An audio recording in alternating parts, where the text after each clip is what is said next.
에어컨이 고장난 지 벌써 일주일째다. 올해는 유난히도 습했다.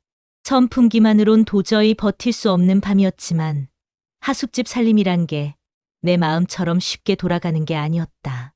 마을 사람들은 내가 바다 건너 서울에서 하던 일을 그리워해 이 시골까지 내려와 하숙을 한다고 하면 눈이 동그래졌다. 다 큰 남자들이랑 같은 집에 산다고요? 라며 수군대곤 했다. 그래도 난 괜찮았다. 이젠 뭐 남자 하나쯤 들어와 산다고 불편할 나이는 아니니까. 불편한 건 그의 시선이었다. 그날따라 밤 공기가 더 후끈했다. 머리를 감고도 땀이 줄줄 났다. 마당가에 놓인 빨래줄은 이미 땀으로 절어 있었고 나는 속옷 하나만 걸치고 부채질을 하고 있었다. 그때였다. 문이 끼익 하고 열렸다. 예상대로였다. 젖은 머리와 반바지, 회색 러닝 차림으로 그가 거실을 지나며 내게 눈을 맞췄다. 뭐라 말을 꺼낼 줄 알았는데 그냥 내 앞을 지나쳐 물을 벌컥벌컥 들이켰다. 그런데 그날 밤 나는 뭔가 달라졌음을 느꼈다. 그리고 그도. 다음 날 그는 내게 선풍기를 하나 사왔다. 아무 말 없이 부엌에 두고 나가 버렸다. 그런데 선풍기 전원엔 포스트잇이 붙어 있었다. 밤엔 바람보다 사람이 더 시원합니다. 순간 나도 모르게 웃음이 나왔다. 그리고 그날 밤 거실에 있는 선풍기 대신 나는 그의 방 창문 아래를 서성였다.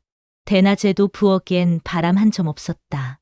창밖에선 매미가 목이 터져라 울고 솥안의 국물은 뜨겁게 부글거리며 나까지 덮였다.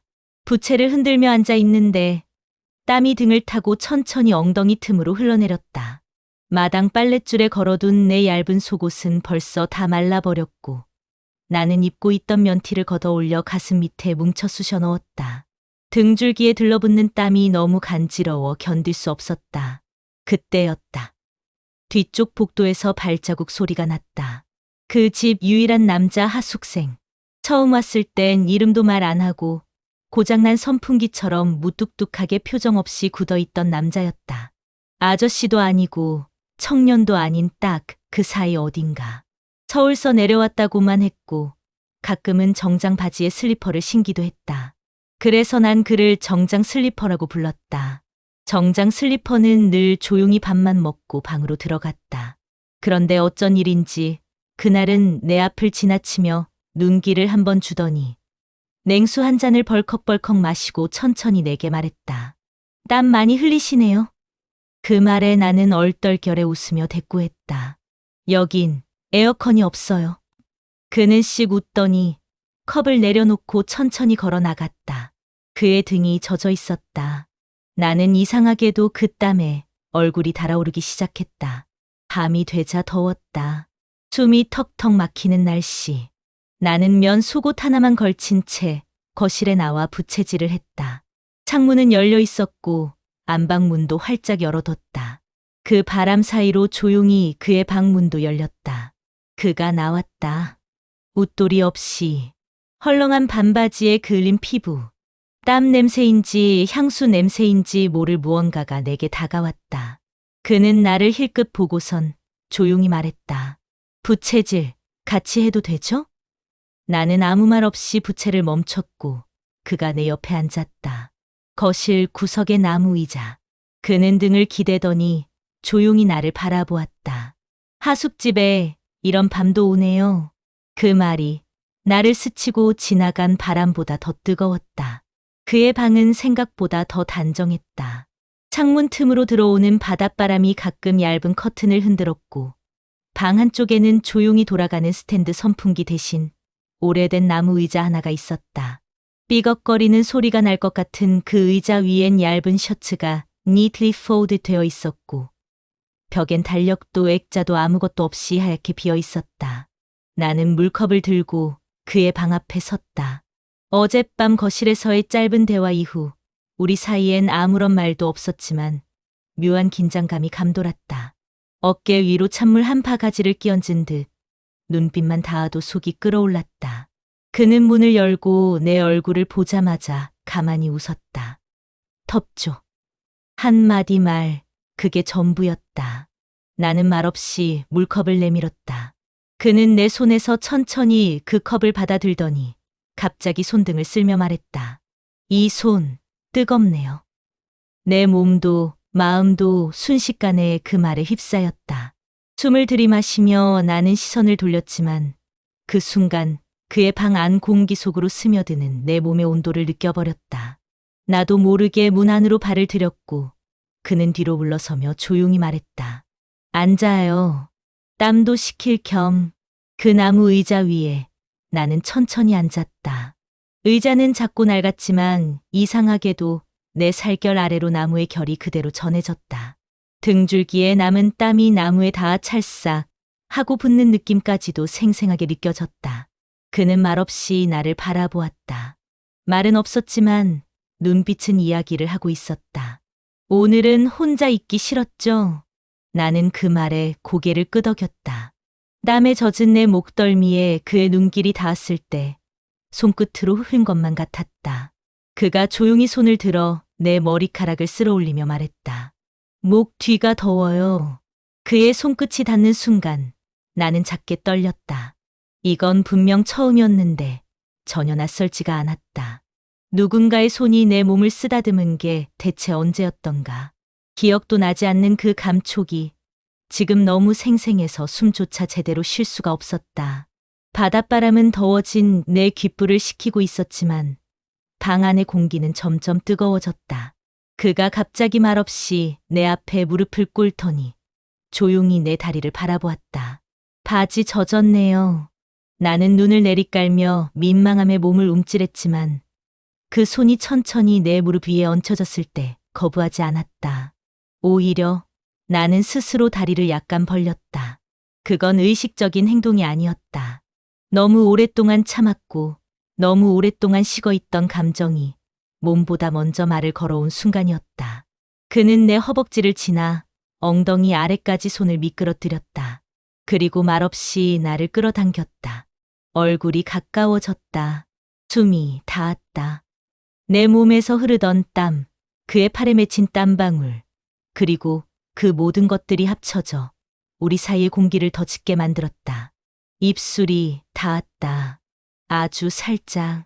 하지만 그 하나의 접촉이 한여름 밤의 뜨거운 한기를 모두 지워버렸다. 나는 그에게 안겼다. 말없이 숨결만으로. 그가 내 등을 어루만졌고 나는 그의 목덜미를 감쌌다. 우린 말이 없었지만 서로를 이해하고 있었다. 그 밤, 그 방 안에서 에어컨은 없었지만 우리의 몸은 처음으로 서로를 식히고 있었다. 에어컨보다 시원한 한 남자의 품. 그리고 그 품 속에서 나는 더는 외롭지 않았다. 밤새 비가 내렸다. 천둥은 치지 않았지만 대지 전체가 덮여진 뒤 식는 것처럼 축축하고 무거운 공기가 집 안 가득했다. 나는 새벽 5시에 눈이 떠졌다. 몸은 나른했고 이불 안은 아직도 그 사람의 체온이 남아있는 듯했다. 함께 누웠던 그 방, 그 나무 의자 옆, 좁은 이불 위에서 그의 손은 내 등을 천천히 쓸고 있었다. 나는 숨을 참고 그의 손길을 느끼며 눈을 감았었다. 욕망은 생각보다 조용히 찾아왔고 땀처럼 천천히 스며들어 우리 사이의 뚜렷한 경계를 지워버렸다.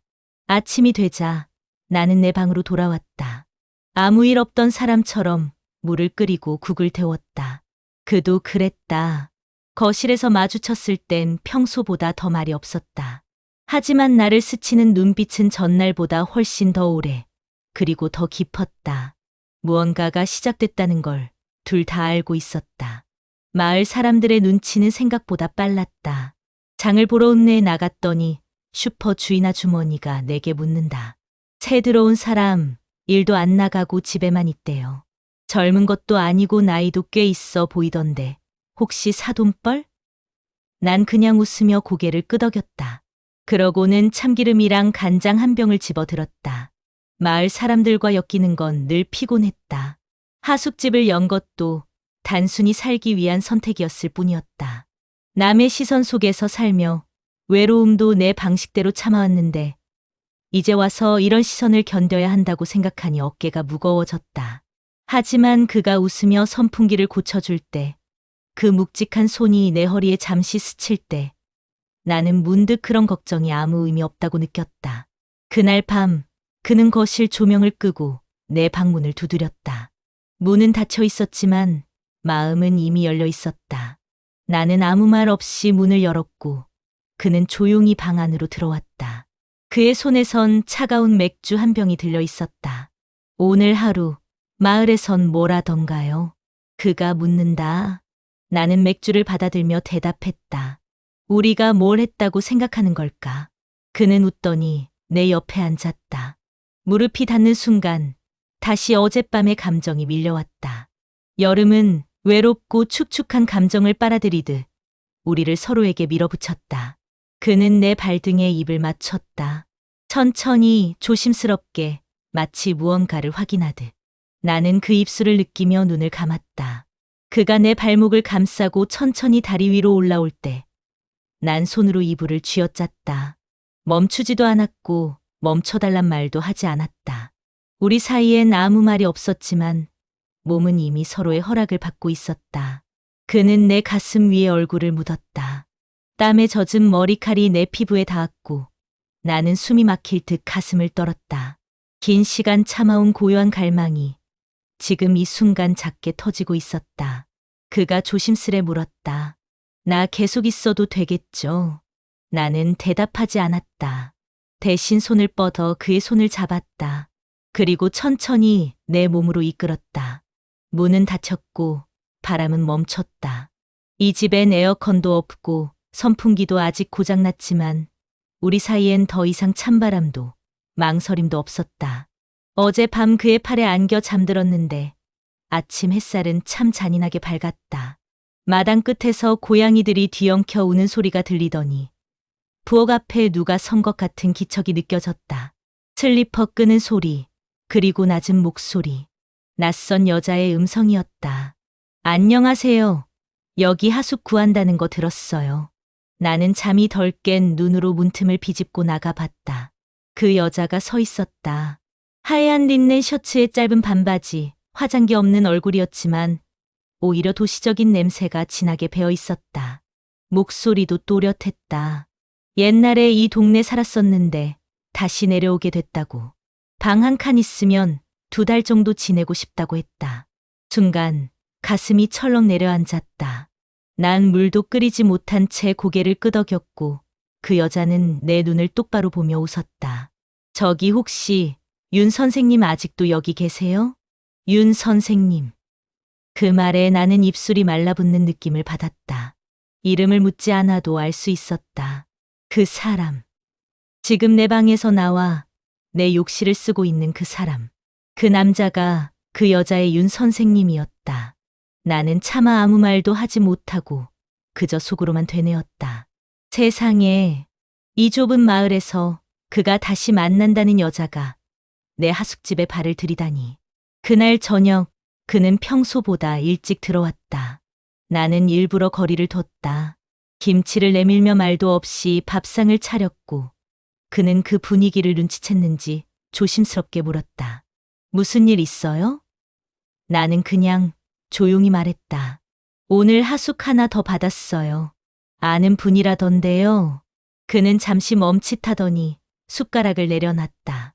누구 혹시 이름이? 그의 입에서 그 여자의 이름이 나왔을 때 나는 속으로 깊게 숨을 들이마셨다. 오랜만이라면서 놀랐다면서 그는 괜히 허둥거렸다. 마치 그 여자가 예상보다 더 가까이 왔다는 게 당황스러운 듯. 밤이 되자 나는 창문을 꼭 닫았다. 그가 내 방 문 앞에 섰지만 나는 등을 돌리고 있었다. 노크 소리는 조용히 1번, 2번 들리더니 결국 멈췄다. 난 아무 말도 하지 않았다. 바람이 없었다. 대신 마음속에서 서늘한 허기가 조금씩 자라나고 있었다. 다음 날 마을 슈퍼에서 아주머니가 나를 보며 웃었다. 하숙집에 젊은 여자가 또 왔다며 그 남자랑 무슨 사이냐고. 다들 궁금하대요. 난 웃으며 고개만 끄덕였지만 속으론 끓고 있었다. 그 여자는 이틀 만에 주방 청소를 자청했고 빨래도 말없이 도왔다. 그가 그녀에게 고맙다는 말을 할 때 나는 숟가락을 놓고 방으로 들어갔다. 문틈 사이 두 사람의 웃음소리가 들려왔다. 그날 밤 그는 내 방 앞에서 다시 섰다. 이번엔 문을 열었다. 아무 말 없이 그가 조용히 들어왔다. 나는 등을 돌린 채 물었다. 오랜 사이였어요? 그는 잠시 침묵하더니 말했다. 예전에 잠깐 함께 산 적 있어요. 나는 가슴 밑이 싸하게 식는 기분이었다. 아무 감정 없었다는 듯 말하는 그의 목소리가 오히려 나를 더 아프게 했다. 그는 내 뒤에 앉더니 내 어깨에 손을 얹었다. 내가 말없이 그 손을 떼어냈다. 그 순간 방 안은 다시 더워졌다.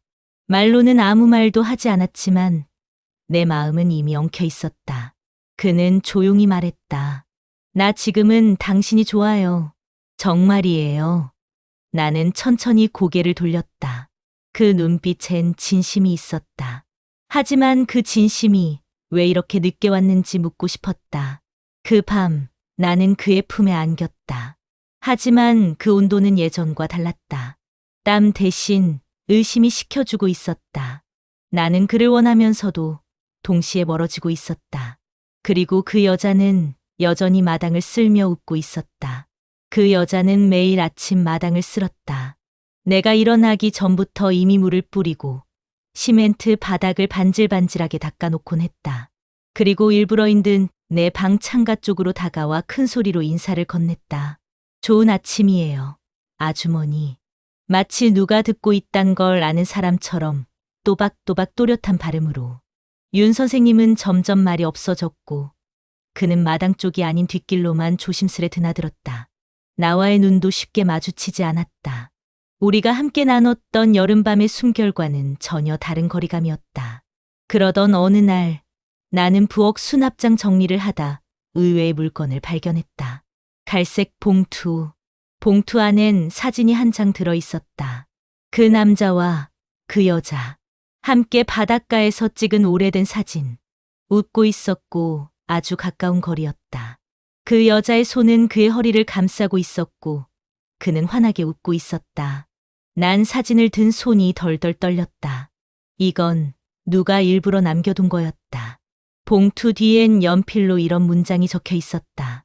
그 여름의 기억, 당신만 잊은 건 아니에요. 그 순간 심장이 철렁했다. 왜 지금, 왜 하필 여기서? 나는 사진을 봉투에 다시 넣고 서랍 깊숙이 숨겼다. 그날 저녁 그는 평소보다 더 늦게 돌아왔다. 그리고 마당 한켠에서 물끄러미 나를 바라보다가 말없이 내 옆에 앉았다. 무슨 일 있었어요? 내가 묻자 그는 잠시 고개를 돌린 뒤 조용히 말했다. 예전에 그 여자랑 이 마을에서 같이 산 적 있어요. 지금처럼 하숙집이었고 처음엔 가볍게 시작했다가 내가 먼저 떠났어요. 연락 끊고 그렇게 정리한 줄 알았죠. 그런데 그녀가 나를 찾아왔다고요. 난 무표정한 얼굴로 그의 말을 들었다. 그 여자는 여전히 내가 아침 찬을 준비할 때면 주방에 기웃거렸다. 함께 밥을 먹자며 그를 불렀고 설거지를 하며 일부러 흘리는 듯한 말들을 뱉었다. 그 사람 원래 말 없이 빠져나가는 버릇 있죠. 아무 말도 없이 떠났어요. 근데 또 아무 말 없이 나타나네요. 나는 조용히 국자 손잡이를 쥔 손에 힘을 줬다. 그런 말 왜 내 앞에서 하는지. 그의 진심을 알아가는 것도 버거운데 그 여자의 존재는 내 안의 모든 평온을 뒤흔들고 있었다. 며칠 뒤 마을에선 소문이 더 커졌다.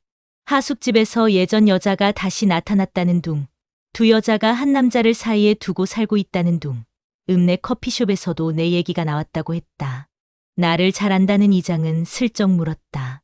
그 여자 오래 있을 생각이래요? 왜 이렇게 갑자기 내려온 건지 그제야 나는 확신하게 됐다. 이건 우연이 아니었다. 그 여자는 분명히 무언가를 노리고 있었다. 그 밤 그는 내 방 문을 조용히 열고 들어왔다. 나는 등을 돌리고 앉아 있었다. 그는 내 뒤에 앉아 조용히 등을 기대더니 말했다. 그 사람 그냥 기억이에요. 정리된 오래된. 나는 속삭이듯 말했다. 근데 왜 아직도 사진을 갖고 있어요? 그는 멈칫했다. 사진. 내가 서랍에서 찾은 그 봉투, 그 여자가 일부러 두고 간 것 같다고 말했다. 그는 무겁게 한숨을 쉬었다. 그 사진, 난 잊었어요. 가지고 있었던 것도 몰랐어요. 나는 말없이 고개를 끄덕였다. 하지만 그 말이 아무 위로도 되지 않았다. 그날 밤, 우린 한 이불 아래 누웠지만 숨결은 닿지 않았다. 바람이 멈춘 방 안, 나뭇가지가 창틀을 긁는 소리만 들렸다. 나는 천장을 바라보며 조용히 생각했다. 이 사랑은 여름처럼 찾아왔고 여름처럼 사라질 수도 있겠다고. 그 여자는 아직 떠나지 않았다. 아침에 일어나자마자 이상했다. 마당이 조용했다. 늘 바가지를 들고 물을 뿌리던 그녀가 없었다. 난 잠옷바람으로 마당으로 나가 슬리퍼를 끌고 그녀의 방문 앞에 섰다. 문은 살짝 열려 있었고 안에서 묘한 향이 퍼져나왔다. 그건 여자 화장품 냄새도 아니고 음식 냄새도 아닌 뭔가 오래된 종이와 향초가 뒤섞인 듯한 냄새였다. 나는 문을 노크도 없이 밀었다. 방 한가운데 그녀는 조그만 탁자 앞에 앉아 무언가를 정리하고 있었다. 손엔 서류 봉투, 탁자 위엔 노란 종이 몇 장과 낡은 노트가 펼쳐져 있었다. 그녀는 내가 들어선 걸 알면서도 고개를 들지 않았다. 결국 내가 먼저 입을 열었다. 무슨 서류예요? 그제야 그녀가 고개를 들었다. 그 눈빛은 싸늘했고 웃고 있었지만 전혀 따뜻하지 않았다. 윤 선생님, 예전에 나랑 같이 보증 선 적 있거든요. 서울 올라가기 전에 그 일로 나 많이 힘들었어요. 그 사람이 나 몰래 빠져나간 그 해에 나는 집도 잃고 병원도 다녔어요. 이 동네 그 사람 잊으려고 떠난 곳이에요. 근데 어느 날 그 사람 소식이 들리더라고요. 바닷가 마을, 하숙집, 미혼 여성과 같이 산다고. 재밌지 않아요? 그래서 와봤어요. 딱히 대단한 이유는 아니었어요. 그냥 나만 이렇게 망가졌나 궁금했죠. 당신은 어떻게 사나 보고 싶었어요. 그 말에 나는 말문이 막혔다. 그러니까 복수하려고 온 거예요? 그녀는 웃었다. 글쎄요. 그냥 여름 휴가라 생각하면 되지 않을까요? 나는 한 발짝 앞으로 다가갔다. 그 눈빛이 견딜 수 없이 얄미웠다. 그래서 묻고 싶었다. 윤 선생님 아직도 좋아하세요? 그녀는 웃음을 거뒀다. 아니요. 미련은 없어요. 다만 다시 잃게 만들고 싶긴 해요. 그가 잃는 게 뭔지 뼈저리게 느껴봤으면 좋겠어요. 당신도 포함해서. 그때였다. 뒷마당 쪽 창문에서 인기척이 났다. 누가 들었는지 모를 일이었다. 난 더는 참고 싶지 않았다.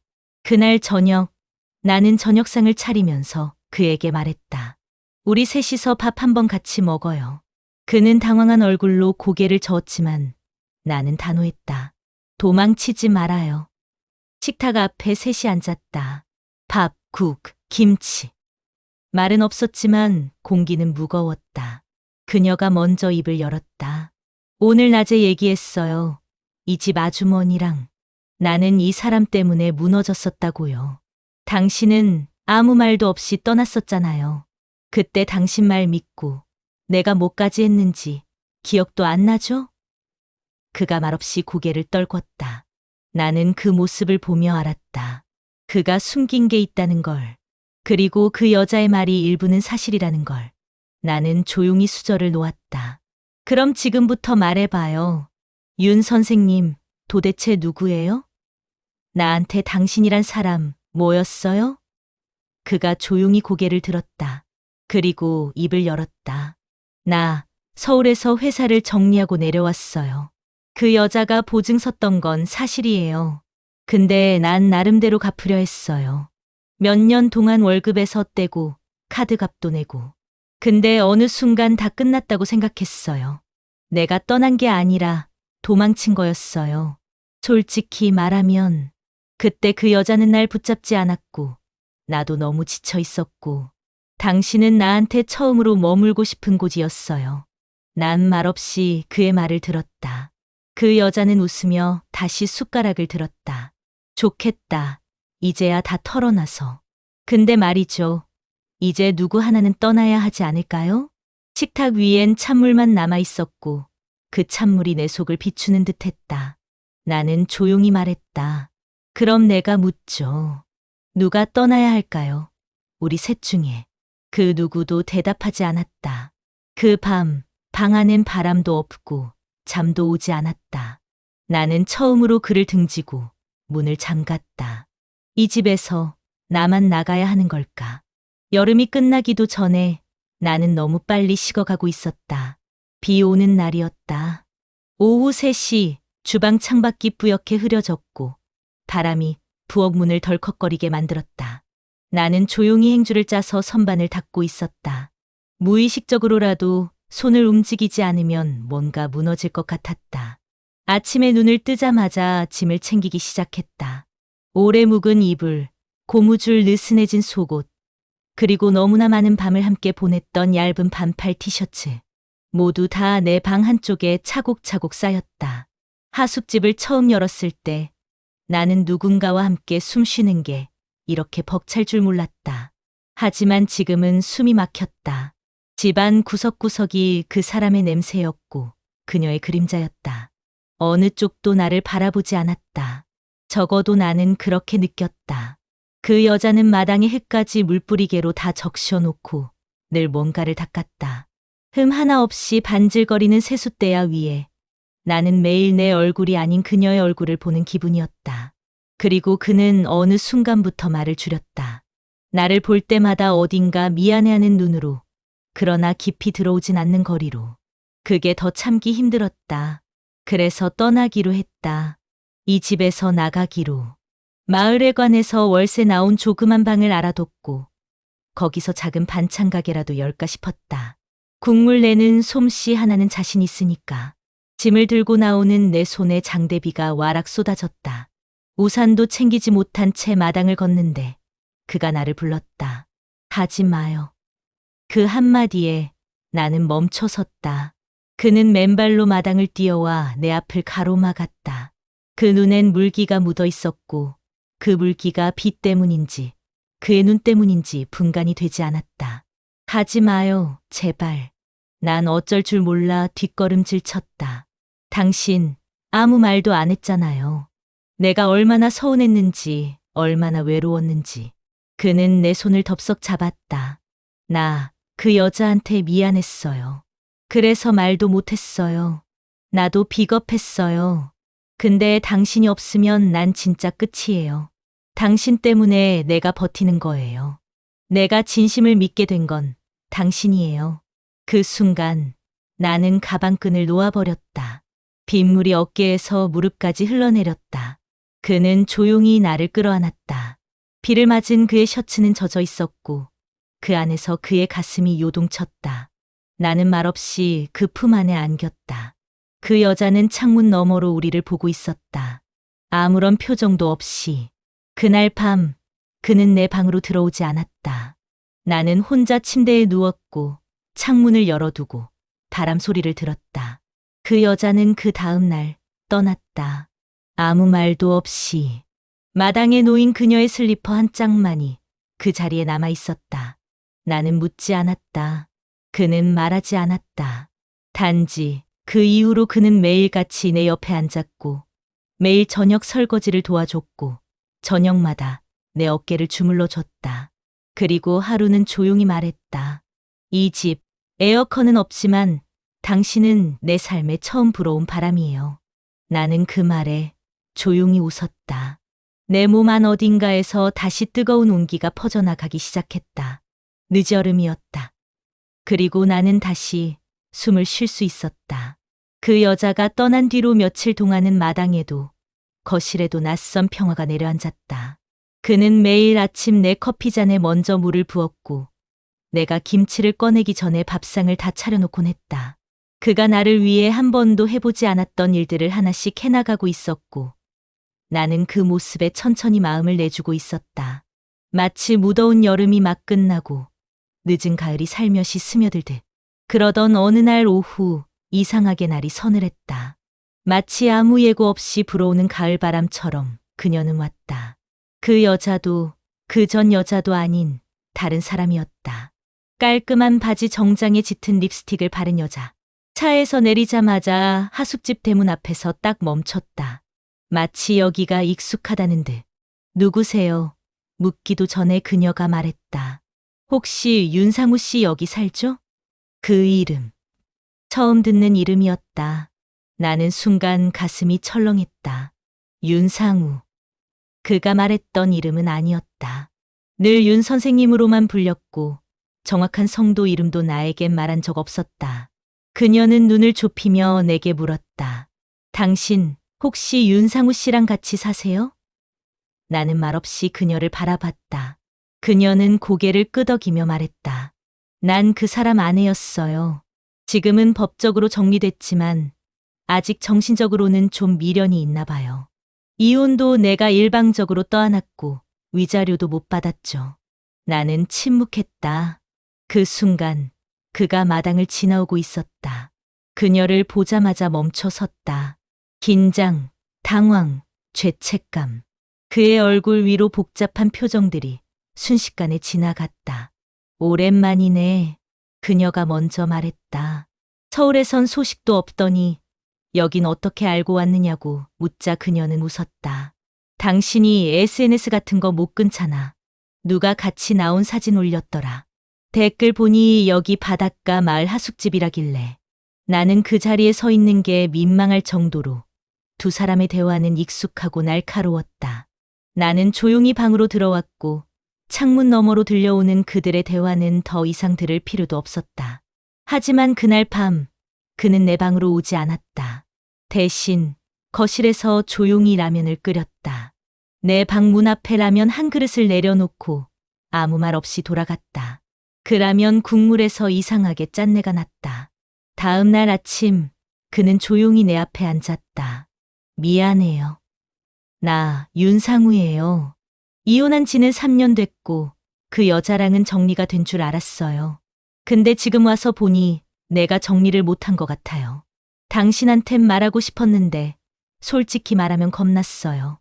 나 같은 사람이 또 당신 삶을 흔들까 봐. 나는 말없이 고개를 떨궜다. 너무 많은 진심이 너무 늦게 왔다. 그가 내 손을 잡았다. 나 지금 처음으로 말해요. 난 당신이랑 살고 싶어요. 내 진짜 이름으로, 내 진짜 모습으로. 가짜 웃음 말고 진짜 눈물 흘려도 되는 사람으로. 나는 그의 눈을 바라봤다. 그 눈엔 처음 보는 두려움과 간절함이 엉켜 있었다. 그날 밤 우리는 한 방에서 잤다. 아무 말도 없이 단지 서로를 안고 잠들었다. 다음 날 아침 서울에서 온 그녀는 떠났다. 이번엔 아무런 짐도 흔적도 남기지 않았다. 다만 편지 한 장만 거실 테이블 위에 남겨두었다. 그 사람에게 마지막으로 부탁해요. 이제 2번 다시 누굴 상처 주지 말라고.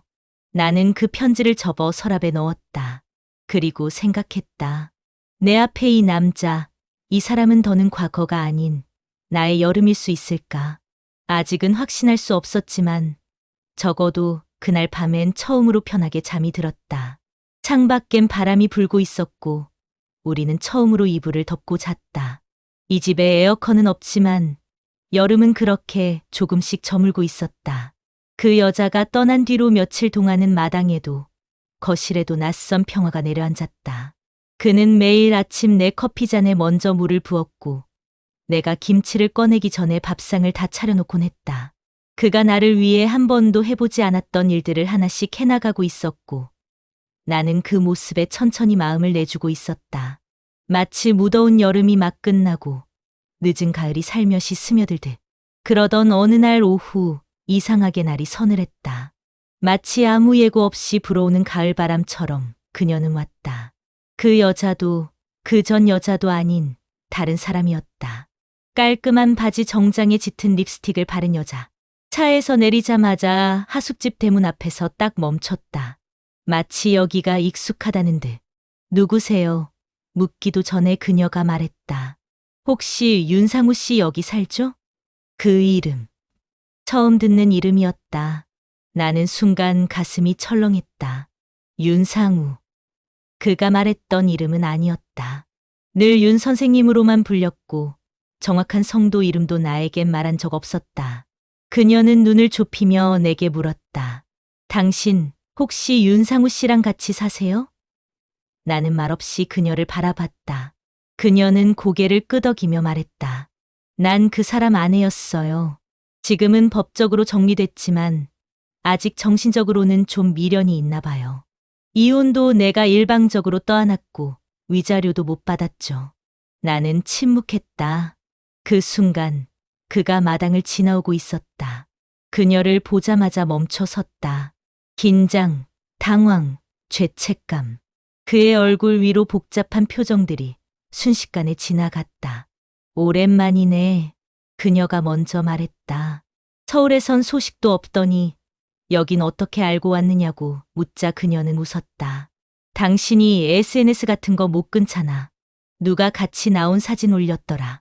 댓글 보니 여기 바닷가 마을 하숙집이라길래 나는 그 자리에 서 있는 게 민망할 정도로 두 사람의 대화는 익숙하고 날카로웠다.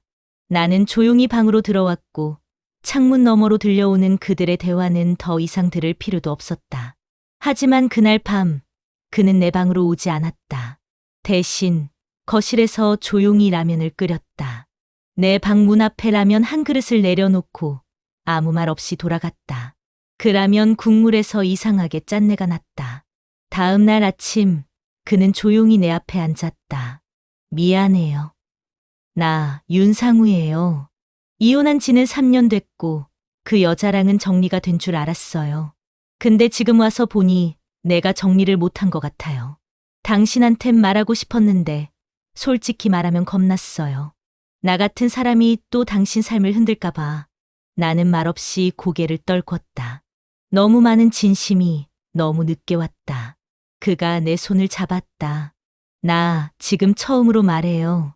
난 당신이랑 살고 싶어요. 내 진짜 이름으로, 내 진짜 모습으로. 가짜 웃음 말고 진짜 눈물 흘려도 되는 사람으로.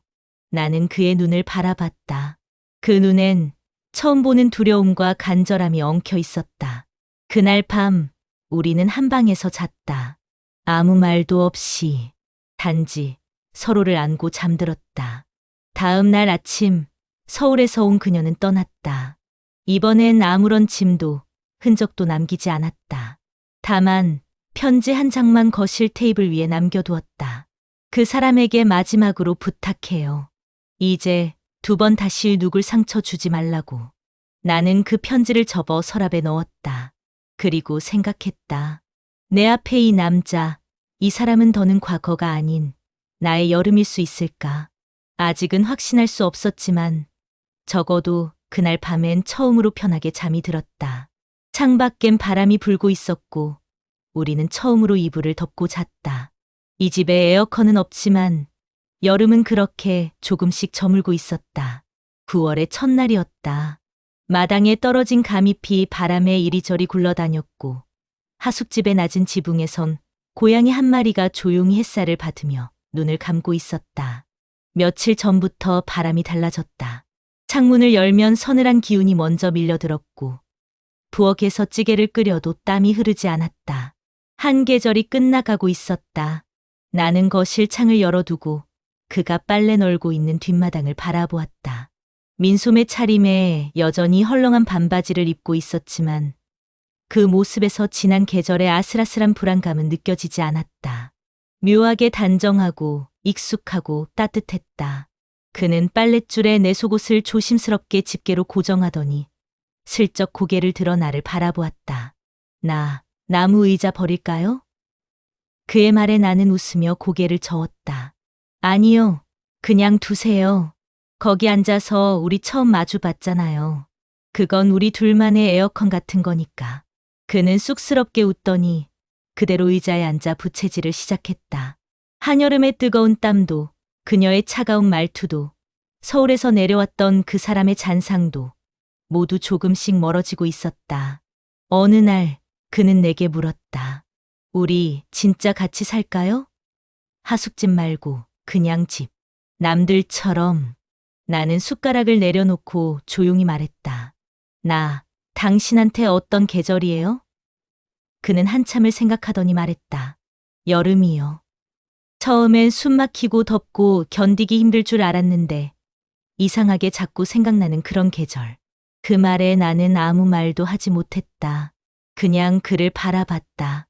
내 눈에선 눈물이 났고 그는 말없이 내 손을 잡았다. 그 손길은 처음보다 훨씬 따뜻했고 지금은 어느 계절보다도 안정감 있게 느껴졌다. 우린 결혼식을 하지 않았다. 대신 오래된 하숙집 거실에 둘이 나란히 앉아 가구 배치를 다시 했다. 방 하나는 주방으로 바꾸고 방 하나는 서재처럼 만들었다. 나무 의자는 버리지 않았다. 대신 천을 새로 씌우고 창가 쪽으로 옮겼다. 매일 아침 그는 그 의자에 앉아 부채질을 하며 나를 기다렸다.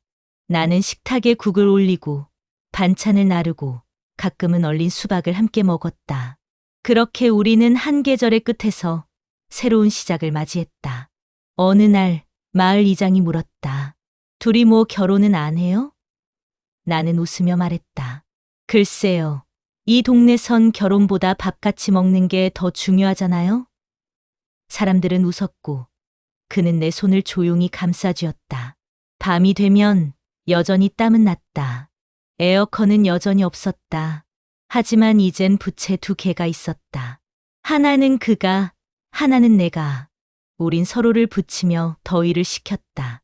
그리고 매일 밤 같은 이불 아래서 잠이 들었다. 가끔은 그가 땀에 젖은 이마를 내 어깨에 묻었고 나는 조용히 그를 쓰다듬었다. 그런 날이면 꼭 이렇게 말했다. 당신은 내 여름이에요. 나는 그 말을 들으며 눈을 감았다. 이 집엔 에어컨이 없었지만 나는 이 집의 바람이었다. 그리고 그 사람의 여름이었다.